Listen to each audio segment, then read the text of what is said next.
ออกหาเราคือเก่าวุ้ยป่าเนี่ยก็จะเป็นหกจอดโอ้ยนี่บักเล็บแมวค่ะบักเล็บแมวอู้แบกบุหรี่ป่าน่ะนะป่านี่แบบดกนี่ทั้งหัวนี่อยู่สูงเลยนี่โอ้ยเกือบต่ำหัวสันหาขวบเลยเนี่ยอยู่บักสูงเลยนี่มันสูงเบนละตัวนี่อู้พุ่นทั้งเทิงพุ่นน่ะแบบดกโอ้ยเสียสลักค่าของบ้านข้างทางมันจะสูงนี่ได้นี่ท่วมหัวสันพุ่นได้ต้นนี่โอ้ยเดี๋ยวมาซิมมันก่อนนี่อุ้ยบ้านป่าคักมานี่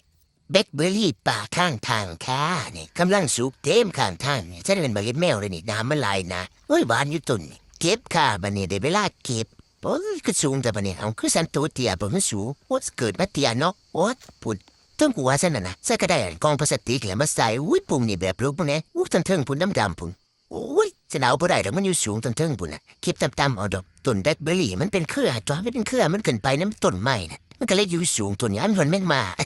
ไม่ว่าใจนี่ระยะนั้นจับไปขัวคือเก็บมวลคาดไปแบกบุหรี่บนมีคนมาแย่งคนท่านนี้เขาบอกเคยกินกันในแบกบุหรี่ปลาในมันแข็งก็เจ้าว้าวบนแม่ที่แบบหลายได้เกือบเต็มกระปุกอย่าไปเป็นต้นไม้ก้อนต้นทั้งบักเทียพุ่นน่ะโอ้ยเบอร์แน่ละห่วยกระแหงพวกห่วยหน้าห้อนบ่สูน้ำบ่มีจักเม็ดโอ้ดีต้นพักหวานปลาซะนี่ละมองสมาเก็บพักหวานปลาเหี่ยวเบิดแล้วนี่มันบ่มีน้ำนี่จ้าภูมิเท่านี้กระโดดคือกันแต่ภูมิเท่านี้บ่ทันสูแข้งอยู่มันยังเล่นแดนอยู่น่ะมันบ่ทันเทียน่ะนะ